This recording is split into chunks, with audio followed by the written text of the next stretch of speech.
rank the top 3 candidates 1 through 3. So it's still going to be a weighted preference, and I don't think that should be the case. I think if we get to the top 3, we have rounds of voting, disqualifying the one with the least amount of votes until we have a top 2 that we have a consensus on.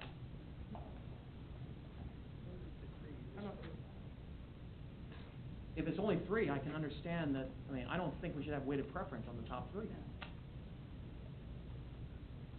Well, there's a motion and a second. So, Steve? I'm going to amend my motion. Yeah, I was going to say.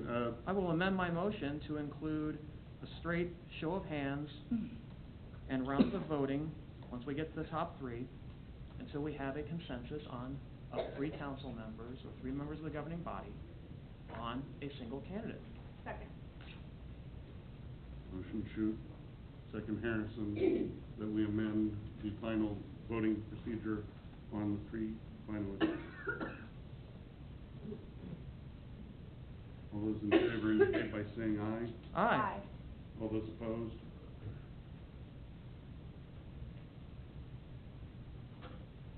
So, with that being the case, Jeannie, we have ranking sheets for the first time around. Yeah, do you want me to read that? Okay. Yeah, there are I have actual ones printed out to you. Oh, you do? Okay, yeah. Can you hand those out now as they start to come up? That would be fantastic.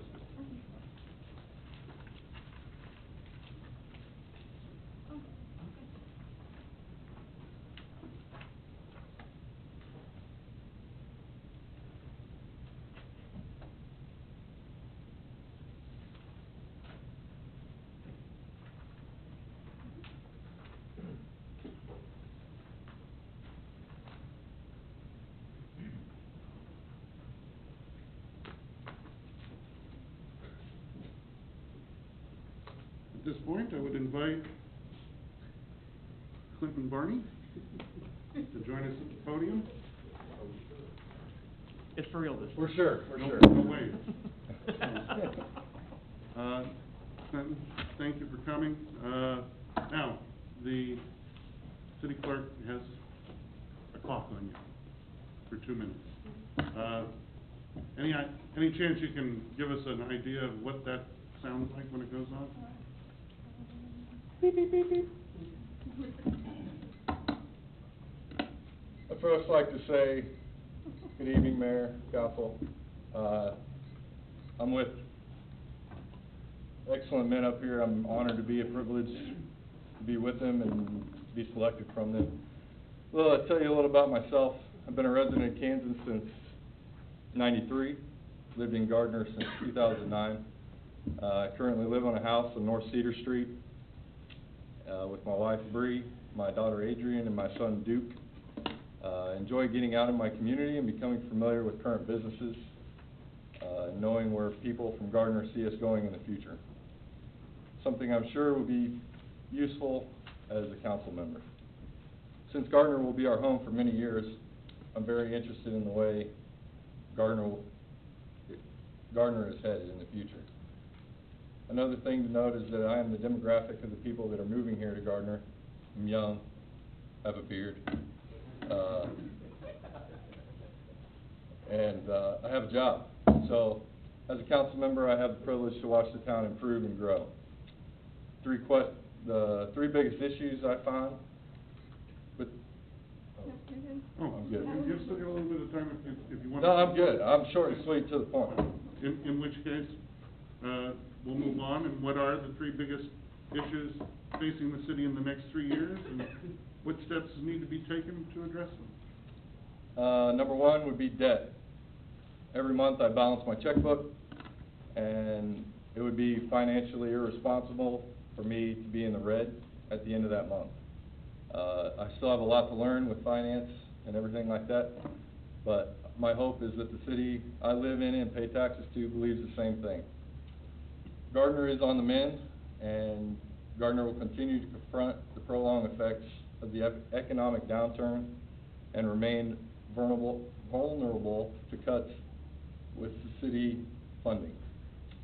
Many are being forced to operate with reduced workforces and service levels. Cities need new tools in their revenue-generating toolbox and I believe I'm that, tool. I believe that it needs to be focused on for the council to get out of debt, and I agree on a budget to do so. Number 2, infrastructure.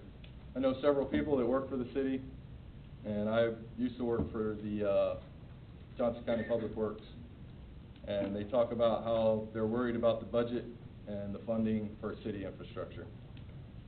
Eroding infrastructure threatens citizens and safety and quality of life. Overall transportation systems must be made more efficient, including upgrading older systems and improving roads.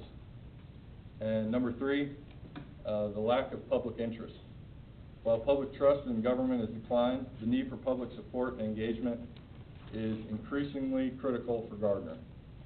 I too, like many of the city leaders, will make it a priority to get the input of citizens to make the best decisions for their community. And question number 2. Yeah. Identify the 3 priorities that you see for the city. My 3 priorities are public safety, public works, and business growth.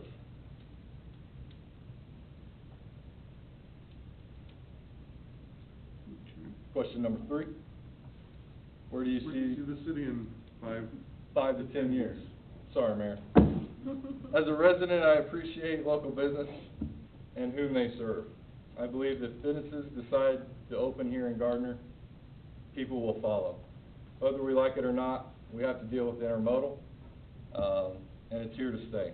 I can see us growing west and becoming a thriving town around the businesses that will come needing intermodal or for transportation for their goods. And thank you for your time. Okay, well, you've got we're gonna, if there's a council member that has a follow-up question for Mr. Barney, now would be the time. I just have a quick question. You talked about on question 1 that you believe you have ideas for revenue generating. What would that? Can you give some examples of what that would be? Revenue generating, where did I say that? Well, you talked about debt being a priority, and then you thought that you were the person for revenue generation. I mean, to help with revenue generation. So I didn't know if you meant New tools in the toolbox, like new face to the city council on issues. I believe you guys are doing an awesome job. I just feel like if I was to come be a part of that, I could offer new tools, not necessarily at this given time.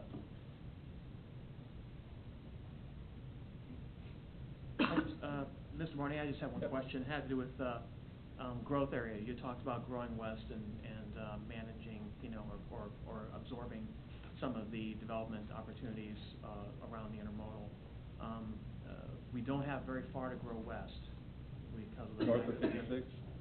Edgerton is actually situating around the intermodal. They have the property directly adjacent to the intermodal. If we couldn't grow west, is there another area of the geographical region where you would think we would grow towards? South. No, I mean, we can go east. We can go make it a T with the 56 and I-35. Be a great place to move. I didn't think the north of 56, I didn't think was annexed to Edgerton yet. No, it is not. It's 175th Street West Mm-hmm. is definitely in play, but there Right. are oil fields out there, which limits our ability. Yeah. So. Good for industry. Anyone else? Yeah. Clint, are you part of any civic organizations or volunteer groups in town? No, sir. Thank you. Corey, anything? No. You mentioned earlier, when you were talking about debt and finance, and we had had our financial advisor in here today. You mentioned that you had lots to learn. Do you think that the information that you have absorbed through attending council meetings, reading the agendas, puts you in a position to understand some of the issues that come forward, like what we had this evening? Yes. I understand. I think there's always room for improvement, and I'm ready for that step. Okay. Anyone, with no one else having questions, we'll give you a minute to sum up if you'd like. That's it. That's all I have. Thank you for your time. Appreciate it. Thank you.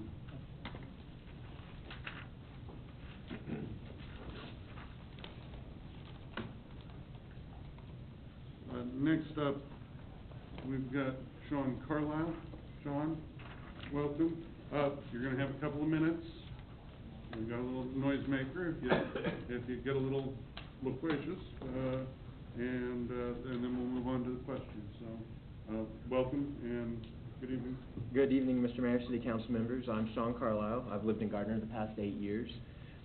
I've been married to my wife 12 years now, and I have a 10-year-old son and an 8-year-old daughter. We've made Gardner our permanent home, and we plan to live here for the long term of it. I'm originally from southern Indiana, where I went to college and majored in political science and minored in sociology. I worked as an intern for the Warwick County prosecutor and Congressman John Hostetler throughout high school and college, and I was elected president of the Young Republicans in college. Through this, I've learned to be a leader through actions, not commands, and that a servant leader is the most effective type of leader. And I feel that everybody sitting on this board right now is doing it with a servant's heart and not any kind of personal gain. And I feel that I would be doing that for the same reason. I do have a desire to help serve our citizens and be a voice for them. I do question things, but I don't say no just to say no, and I don't fight just to fight. I'm humble enough to admit when I'm wrong, and I ask questions when I'm confused. I believe the local government is one of the most important governing bodies. This is where voices truly can be heard and differences be made. While I was a devout Republican when I was younger, I've grown and I believe in voting for the best person for the job and doing what the citizens desire more so than political parties, but I still tend to be a little more conservative. I not only support Second Amendment rights, but I support the Constitution as a whole, not just bits and pieces of it. I think it's an all or nothing type of thing. And I've been preparing myself for this position by being involved locally, participating in these city council meetings, and trying to educate myself with what's going on in the city. Okay. Thank you. We're going to start with, we're going to have 3 questions. Number 1 is, what are the 3 biggest issues facing the city in the next 3 years, and what steps need to be taken to address them? Perfect. I think the comprehensive plan, lists these pretty clearly with good plans. The first I see is infrastructure. Our city's grown very rapid. From my research, it's about 116% increase since 2000, and they expect around a 12 to 13% increase every few years. So with the infrastructure, I believe that raises issues of land use, which would be my second biggest issue. From what I've seen through the comprehensive plan, there's about 20% vacant land, and I think what needs to be done with it should be thought with foresight and done efficiently and economically, so we can grow business and grow Gardner, because once you run out of land, you run out of land. There's no more making more of that.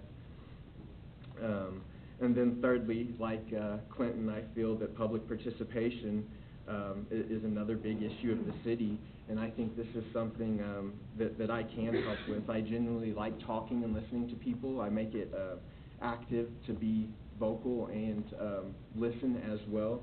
I can respect people for who they are and take them for who they are with kindness without prejudice and judgment, even though our differences may occur. And I can back this up by stating I've literally invited the whole town to my driveway for conversations and refreshing beverages. Okay. Can you identify 3 priorities of the city? Yes, budgeting. Councilmember Harrison made a great point at one meeting. If we know we're going to have routine expenses that occur every so often, let's plan ahead for those, get contracts for those. We don't pay for our cable month to month and bid it out every month. We make an agreement and do that, and I think that was a great idea. I think another priority would be to ensure that the city's compliant and legal, and my example of that would be just to make sure we are meeting all ADA compliances and are legal with that. I do feel that's very important. And lastly, I feel public safety is a priority. I think we need to find a police chief. We've got one officer that's been doing multiple roles, And I think that should be top priority. My own personal opinions are to try to promote within it, from within. I know that's not always an option, but I think having a permanent police chief should be one of our top priorities that we focus on.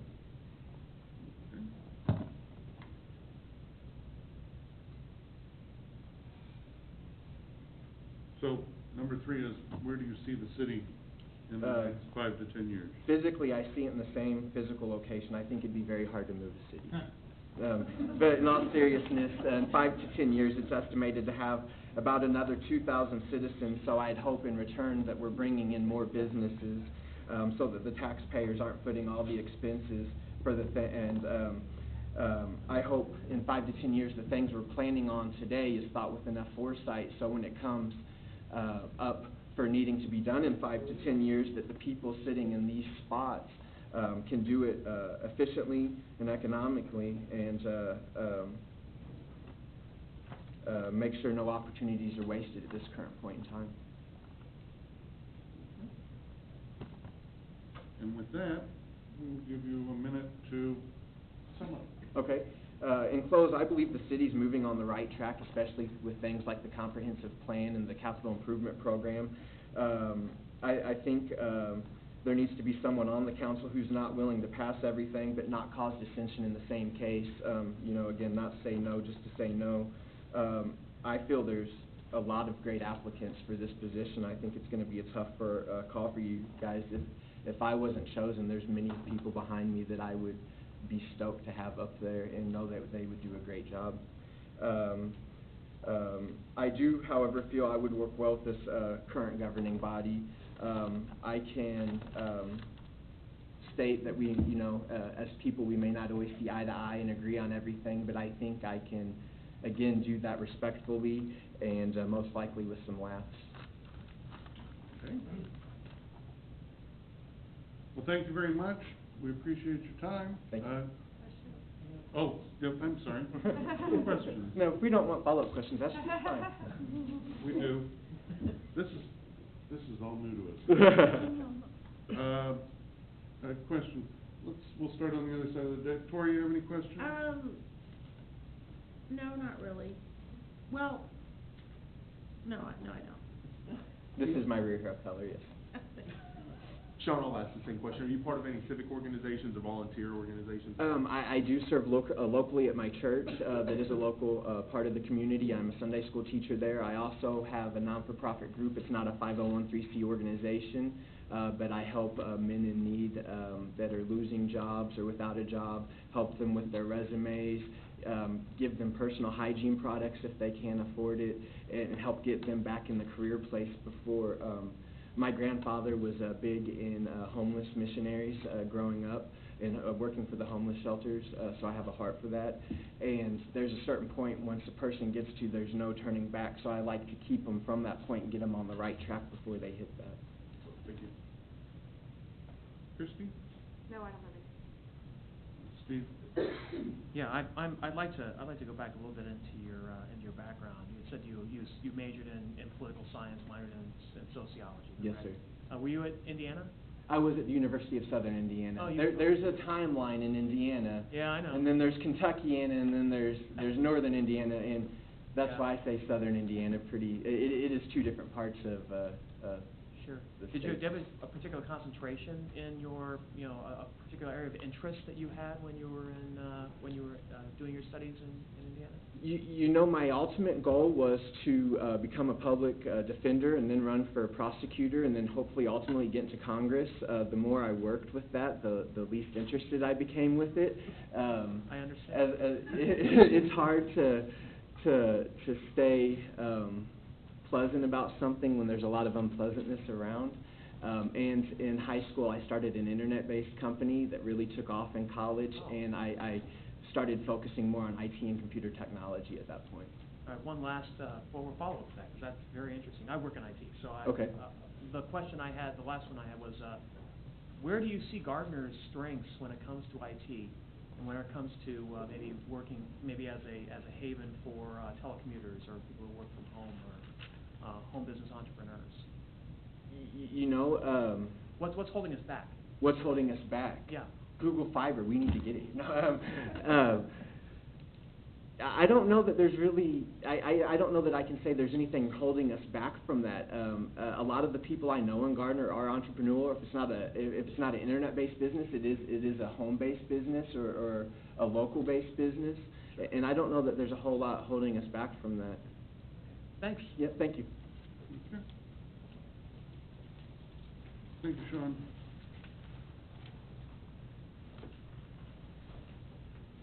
Next candidate is going to be Randy Gregorczyk.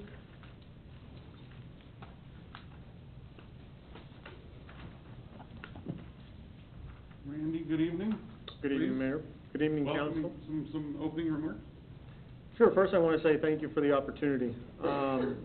Looking back several years ago, with respect to the appointment process, and comparing it to today, I think it's a wonderful step in the right direction. I think Kevin spoke to it, and I really feel like the council's headed in the right direction. And I would echo that the gentlemen behind me, to my left and right, are all very worthy candidates, and I would support them in the end based on your decision. My desire to serve the Gardner City Council stems from an innate desire to make our city a better place to live for my family, each of your families, and our community.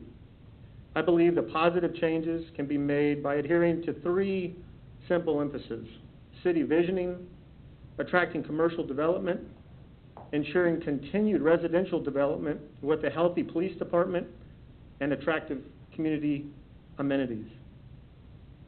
As someone that's previously served on the Gardner City Council, I'm familiar with the City Hall's inner workings and have relationships with respects to that. I'm also very familiar with both current and previous city agendas and currently serve as an EUB advisory board member and was recently elected as a precinct committeeman. I want to continue to serve my community as a council representative. Mayor? Thank you, Randy.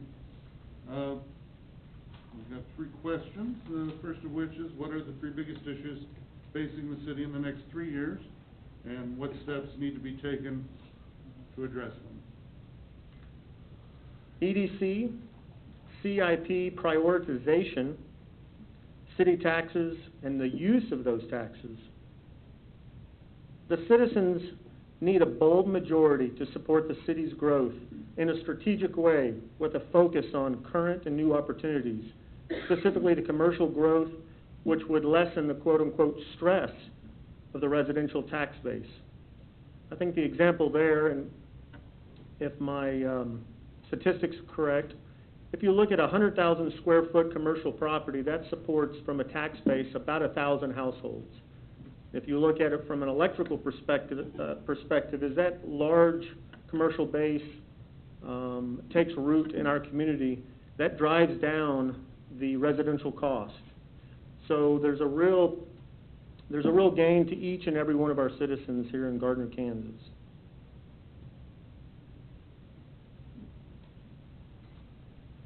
Okay. Number two, can you identify three priorities of the city? The first one is commercial growth. This growth must be strategic and aligned with communities' assets. And what I mean by that is the intermodal out west, I'm very familiar with. We need to understand in a very quick manner, what are those second and third tier ripple effects that we can lobby, attract those types of businesses that are supported as ancillary business to the intermodal. The second one would be city taxes. And again, that ties right back into commercial growth. That commercial growth is going to offset residential tax base through such growth. And I see that growth straight to the east of I-35 and down that corridor parallel to 35 going southbound. If you would take a snapshot of I-35 and 119th as an example, we have both residential space as well as commercial space, as well as entertainment space. And instead of those dollars leaving Gardner, Kansas, we're gonna be able to capture those dollars, through those amenities in that space as an example. Thirdly, and most definitely not lastly, but safety. I talked about CIP, as a number one priority, or a number two priority in the top three, and I used the word prioritization. With safety in mind, I think we need to invest in an operational manner to support our needs at the police department with flexibility and community growth in mind. What I mean by that is instead of building one big police station, I believe we should take a look at maybe building two different police stations and investing in the current one downtown so that would align with our community and our community's growth. It would also allow our community to be more partnered with our police department. Very good. And the last of the scripted questions, where do you see the city in 5 to 10 years? Well, Mayor and Council, I think we're at a crossroads. Without bold leadership, our fair city will remain a high-tax bedroom community to the Kansas City Metro, while the surrounding Southwest Johnson communities overtake common commercial opportunities. I'm happy that the council is concerned for the long-term well-being of Gardner. However, my position is for appointment and is scheduled to be filled through election in April. And I think that potential candidate or candidates can explain to the public what their long-term goal is for the city. At this point in time, I will focus my support the next 6 months on those items that I listed earlier: CIP, economic development, and city taxes. And based on my experience, I believe I can keep pace with the current council momentum and continue to support the city's progress with a conservative vantage as it applies to CIP as an example. We must take a look at the spends baked into that project and ensure continued community involvement in search of an ideal CIP. Okay. Last time I allowed, and Sean, I apologize for this, him to make his closing statements before we ask questions. So this time, we're going to allow for some questions before we move to the closing statements. Anything from Councilman Schutz? Yeah, I had a couple. Randy, I appreciate your statement, and I do share your concern about Southeast Quadrant. What do you think is the best, most effective way to open up that area for development? If you were to say in the next 5 to 10 years, what we can do to foster growth in that area, what single initiative would you say would be at the top of your list? Well, I think first of all, we need to look at it in a strategic way, and we need to understand where we feel, and when I say we, I mean the council and the community behind me, where we feel this community is going to be. And I think there's been a lot of conversation and a lot of initiation on behalf of our governing body. So with that being said, I would say abatement. I would say based on that feedback, attract that business sector in order to get them to build out there. I know that the EUB has electricity over there ready to go. I know that Mr. Faust is going to be able to get water out there fairly quick. So I think the infrastructure piece is the least of our concerns, albeit an important cog to it, but I think that we just need to advertise, basically. Put the sign out on the I-35 that we're open for business and tell the folks what kind of business we're interested in. The other question I had was you were an appointed member of the council. Yes, sir. And you ran for election last Absolutely. week. And how would you counter the concerns of people that, that you had gone through this process before? Why put yourself in for appointment? Why wouldn't you just run for election in April? Well, first of all, Councilman Schutz, I stand before you humbled. I think it's wonderful opportunity for myself and the 7 gentlemen sitting behind me. Nonetheless, as I said in my opening statement, I truly have an innate desire just to be involved. If the council and mayor sees that there's another applicant more suited, so be it. I will still am currently planning on running for the upcoming election. Thanks. Yes, Thanks, sir. Randy. Christie, anything? Yeah, I just have one question. You talked about commercial growth, sorry, specifically on the other side of I-35 and utilities being kind of the foundation for that. How do you balance that? I'm assuming you're saying proactively building, infrastructure there. How do you balance that with some lessons learned from the past where we've done that and we're kind of stuck and people can't pay their taxes? Well, I think you've answered the question. I think we need to look back at those lessons learned and understand what those lessons were.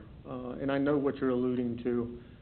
So with that being said, I would again go back to the initial strategy of understanding what that business sector is. The area that you're referring to is, in my opinion, a bit landlocked.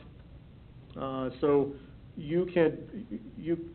with respects to the sector that we're talking about, there's a greater piece of land, there's a greater piece of visibility, and with lessons learned, and obviously, you know, we don't want to repeat history. I think we're going to be more successful in the second go around than we were the first. Anything? Same question I've asked I'll ask of all actually this evening is, are you a member of any of the civic organizations or any volunteer groups within the community? And Councilman Freeman, thank you for the question. Yes, sir. On the civic side, I am a member of Knights of Columbus with our local Catholic Church. I'm a adult advisor for our Boy Scout troop that's also associated with that. And I've also supported, as I said in my opening statements, although they're not civic in nature, I still think that they are, which is the EUB Advisory Board and the recent precinct committeemen. Cory? Yeah, when you talk about abatements, what kind of abatements do you mean? Do you mean just strict tax abatement? Do you mean creative other kind of abatement? What, can you elaborate on those? Thank you, Councilman Roberts. You know, at the end of the day, I think that is going to be kind of a Baskin and Robbins 31 flavors, if you will. And as that commercial entity or organization approaches you, you need to dip out the flavors that suit them and be able to build a package that would entice them to invest in our community at the end of the day. If you look at what North Kansas City did with the Cerner property as an example, and the state was heavily leveraged on that project, but Wyandotte County said that we need you to employ X percentage of folks in that particular building out there by the racetrack of Wyandotte folks.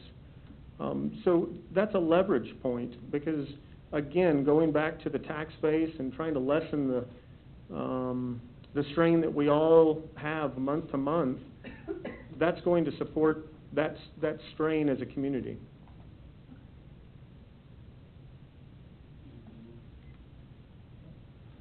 Randy, a minute to sum up? My pleasure. Mayor and Council, I appreciate the opportunity. I just want to reiterate that I'm very pleased to see the process that is unfolding in front of us.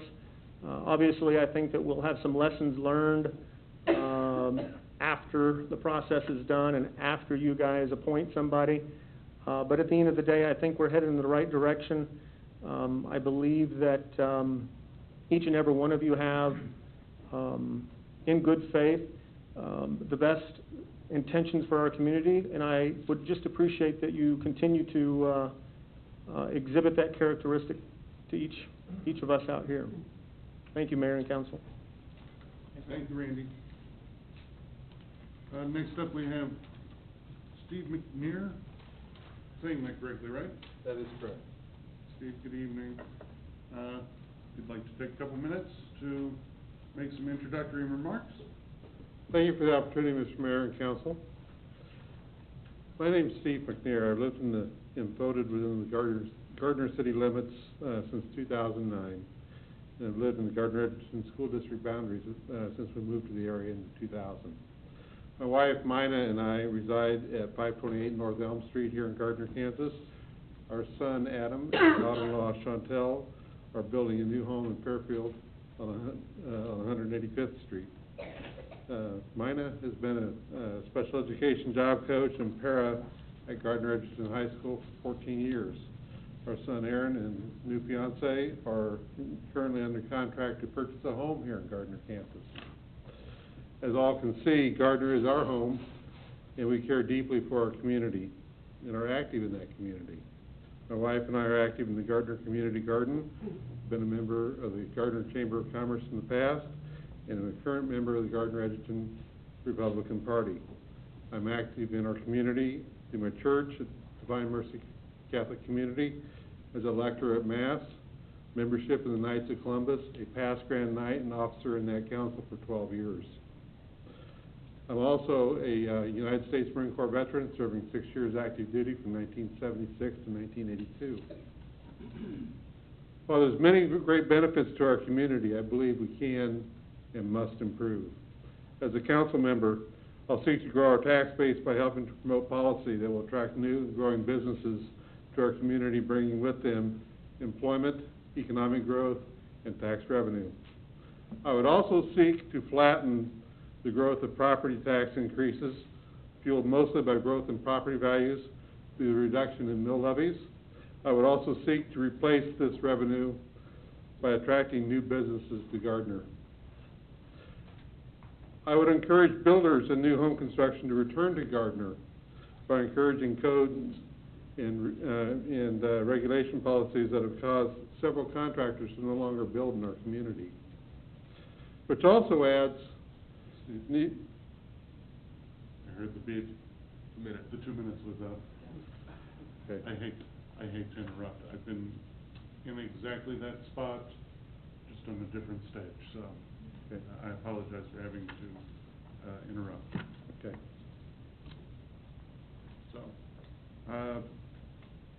So we've got our questions, and the first of the three are, what are the biggest issues facing the city in the next 3 years, and what steps need to be taken to address them?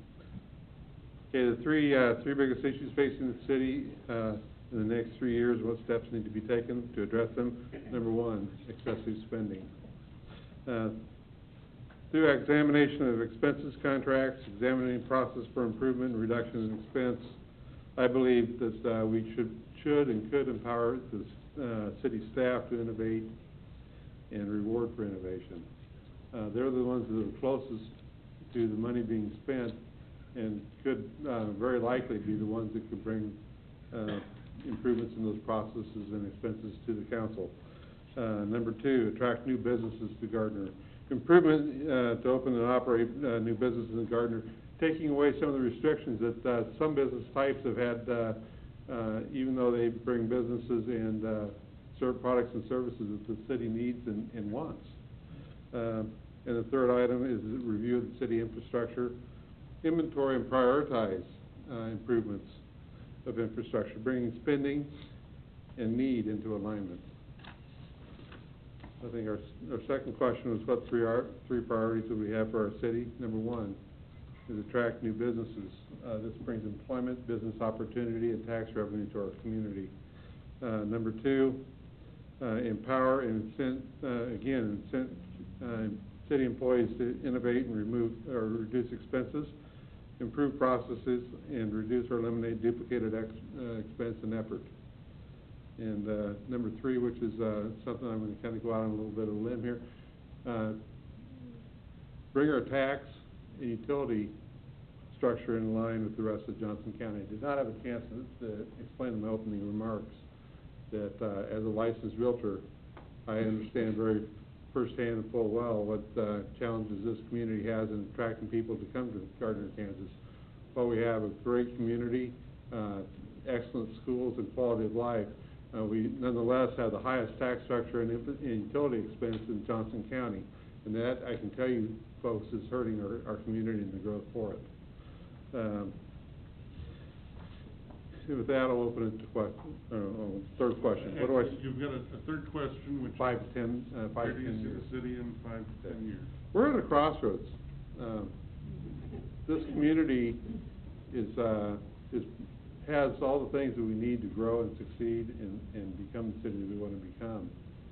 However, there are some things holding us back, and some of those things holding us back is property taxes, high utilities, and trying to get ahead of what I would call commute expenses in both time and expense, to make Gardner more of a community that people will want to live in.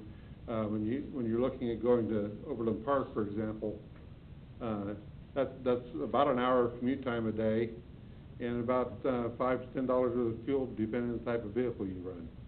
And we have to be able to be enough of an attraction to people to say, I'm willing to spend an extra day of time commuting to and from Gardner.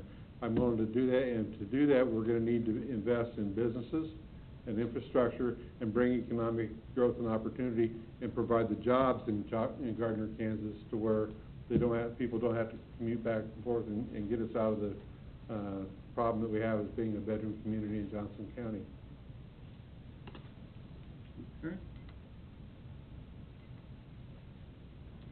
Questions from the desk for Mr. McNair?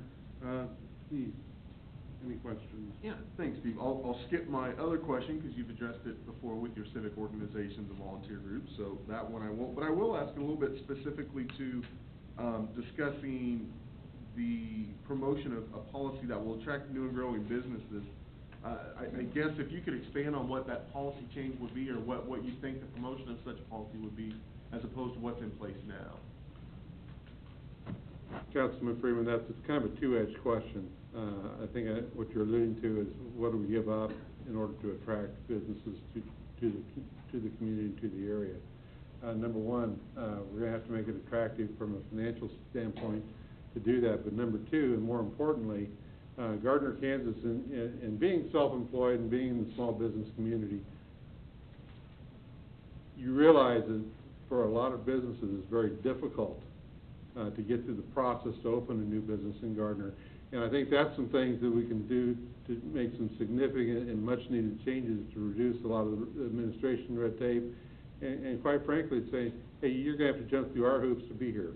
I think that that's something that, as a community and as a council, we can lead our staff and our employees to help make that an easy transition and let people know that Gardner is open for business.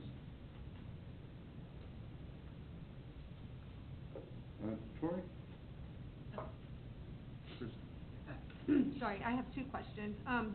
You talked about excessive spending and your ideas, to have staff bring forth ideas. When you used excessive spending, did you have any specific examples on areas where you think that was happening, or was that just a general? Thank you, Councilwoman Harrison. In general, property taxes and the expense of living here, when you start looking at all the franchise fees, expenses, city taxes, city sales tax, like on telephone service, internet service, fuel, property taxes. And you start going down the line and you start adding it up, it gets pretty expensive to live here in Gardner. And if we can figure out ways, and when you start understanding that we also have a utility that is very expensive and funds a lot of things that happens with the city, it gets to the point to where it becomes, for a lot of homeowners and small business operators, cost prohibitive to go back up into the city, and that brings us back to the question of economic development. So do you have thoughts internally, within the city, within city staff, on areas where there's excessive spending or? One of the things that city staff is going to know better than anybody, where processes can be streamlined, where duplication of effort occurs, and where expenses are out of line or in excess of where they could and should be. And I would promote and champion a policy that would encourage and reward city employees for bringing those kinds of changes forward through the city administrator. Okay. And then just one more question, you mentioned a bedroom community, how would you, I mean, I think all of us have probably heard it, you probably have as well. I mean, there's a subset of the population who are perfectly happy with Gardner being a bedroom community. So how do you balance that feedback and those, desires with growth? Good question. How do you reduce expenses of, you know, people moving to town? One of the things I can tell you as a licensed real estate agent for 12 years, Gardner has a perception of being expensive. And, you know, when fuel is below $2 a gallon, you could overcome that. But when it's up to where it's at, and you have taxes where they are, you have utilities where they are, and you have, you know, the things that they are, we are going to be stuck as a bedroom community. And for those of us that like that and are okay with that, then we're probably fine. For those of us who want to see the town grow, reduce our taxes, reduce expenses, by attracting business and job growth and opportunity to the area, bringing with that revenue, I think that helps us overcome the bedroom community stigma that Gardner has. If you look up in Wyandotte County at the area up around the Legends and the racetrack, I think Wyandotte County was a prime example of what could happen with economic development. Steve? Yeah, I got two questions. First one is, I'm gonna ask you the same question I asked, Mr. Gregorczyk, and that is about, the southeast quadrant, jumping the interstate. It's a personal concern of mine because I believe that the future of Gardner may lie in that direction.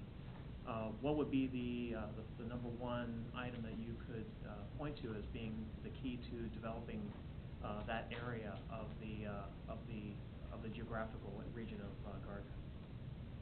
Excellent question, Councilman Shute. First off, Gardner, for the most part, is landlocked to the west and for all practical purposes, south of the interstate as well. Southeast quadrant of I-35 and 175th Street is ripe for economic and commercial retail development. Those are things that can bring much needed businesses to this community: restaurants, hotels, you know, and retail business and the like.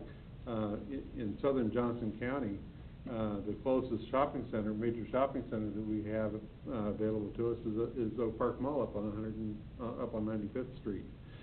We could have started attracting revenue and taxes and all kinds of benefits by attracting developers to come down to the Gardner, Kansas area, to that interstate, and develop potentially a shopping center, you know, other retail operations that brings cash and revenue back from Overland Park and Olathe back down to Gardner.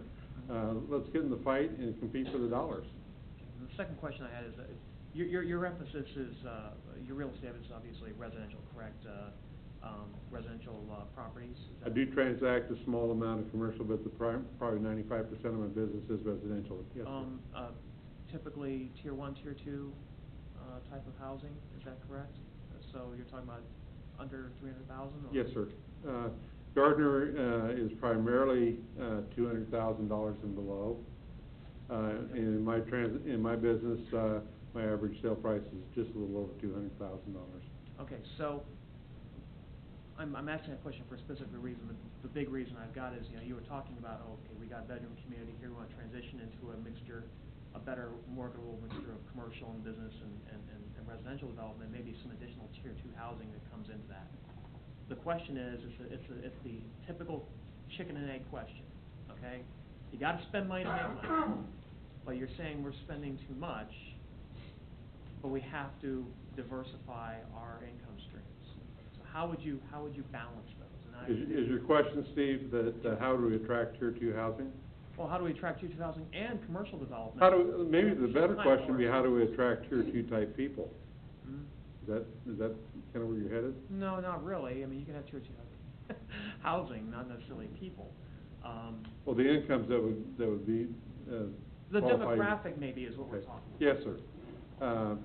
How do you do that? One is one of the things that hurts us tremendously is the disproportionate cost of utilities in Gardner. Now, one of the things that we have to deal with as a community, Gardner, Kansas is flat as a table, and that makes our wastewater and the disposal of that a very expensive proposition.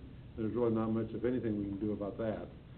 But by trying to reduce expenses and duplications in the utility section, the electric and water utilities, and maybe entering into some better operations there, we can reduce that. Second, property taxes. Gardner, Kansas is very expensive. An average home is well over $3,000 in property tax. You go to Edgerton, it's under $2,000. You go to a lot of parts of similar value properties in Olathe and Overland Park, you're as much as $1,000 to $1,200 a year less expensive. You're starting to talk about, how does that impact somebody who's qualifying to purchase a home? That is a big expense item, guys. And that's where, if we want to start attracting people to come back down to Gardner, those are some things we're going to have to take a long, hard look at and truly understand and try to put policies in place that will attract people to come. Thanks, Steve. With that being the case, you've got a minute for closing. Okay. We have a tremendous community here in Gardner, and we are really at a crossroads.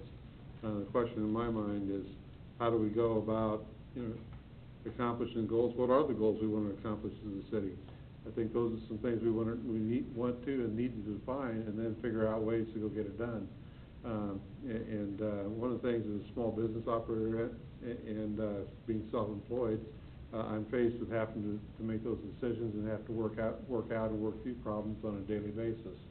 I also have to keep my revenue and expenses in line in order to be able to survive. So, with that having been said, the approach I'll take as a council member will be to help us develop priorities, realize revenues, and accomplish goals.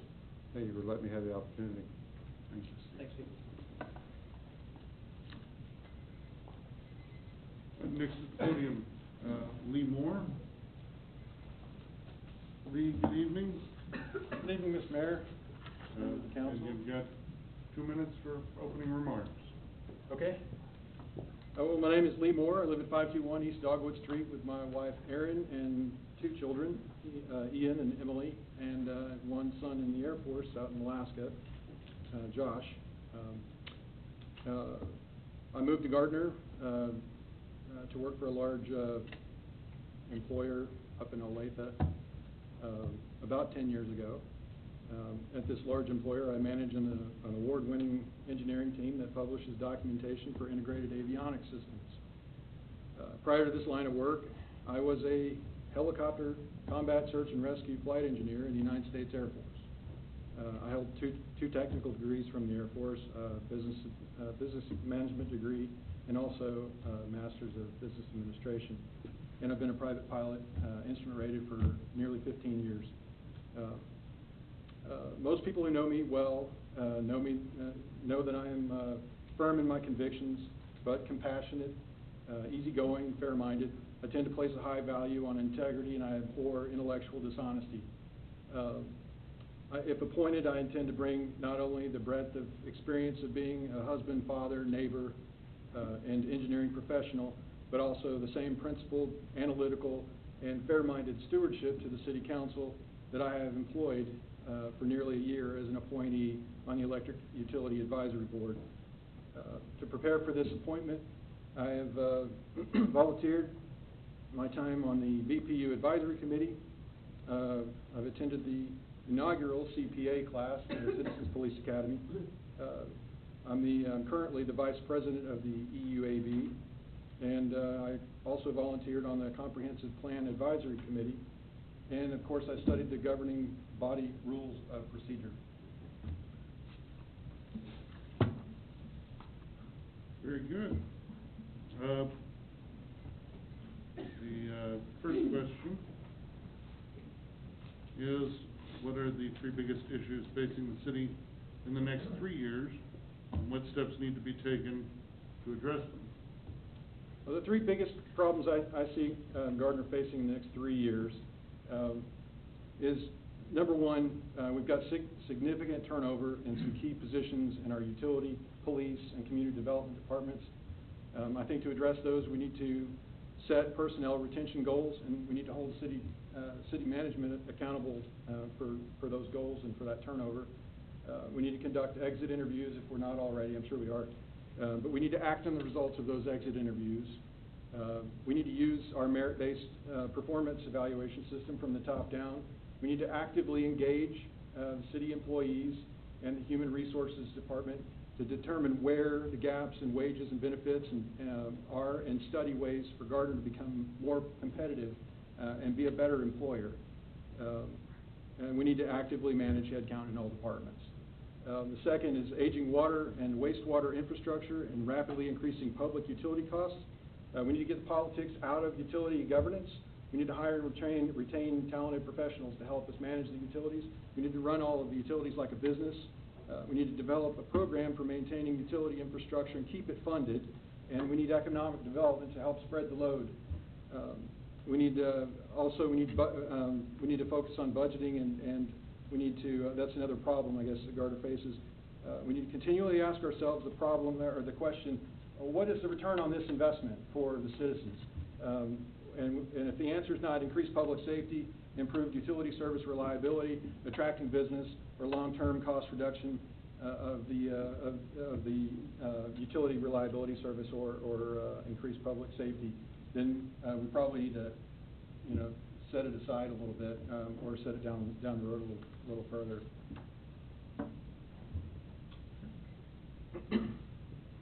Very good. Question number 2, identify 3 priorities of the city. The first priority, I believe, is public safety. First and foremost, we've got to have sidewalks where sidewalks are needed. We've got to have street maintenance taken care of. We need to make a habit of reaching out to our citizens to find out where we have accessibility problems for children and folks with disabilities.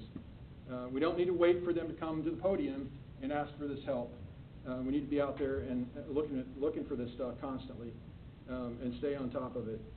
We need to establish and maintain standards for every street crossing in the city. And we need to continue providing, we also need to continue providing officers training and equipment to facilitate a program of routinely inspecting the increased volume of commercial traffic that's going through our Main Street and Center Street. We need to focus on utility infrastructure. We need to get a utility director hired, and we need to appoint an advisory board as soon as possible. We need to establish plans to fund the maintenance of what we have, and we need to carefully plan for projected needs. And then finally, planning and economic development. We need to keep updating the comprehensive plan. It's a living document. We need to keep it alive. It should be something we talk about routinely.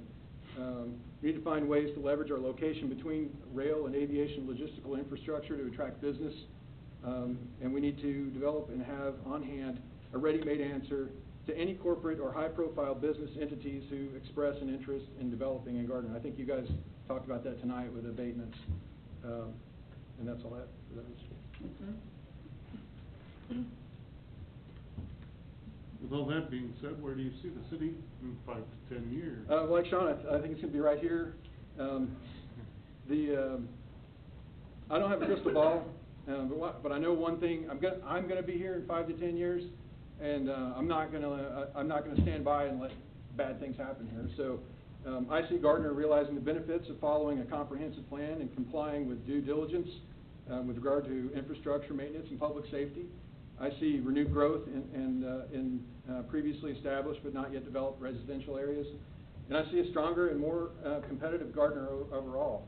That's where I want us to go, and I'm going to do everything I can to get us there. That's all I have. Very good. So, questions for Mr. Moore. Christie? Yeah, I actually just have 2. You talked about HR and retention of employees. What is your philosophy? So when you think of Gardner specifically, I mean, we've had conversations about this and about moving to more of a high-performance organization versus what has been kind of a training ground for the county or larger cities. So what's your philosophy on that? Do you, I mean, because it's, either way is perfectly fine as long as you know what it is. So where are you at on that spectrum? We're talking about the science of people, and it's more of an art than a science. I don't think you can nail it down. to any one specific thing, but I know one thing, you have to stay engaged, with the people who work for you. It works for me. I've got, I'm in charge of a department of 10 engineering writers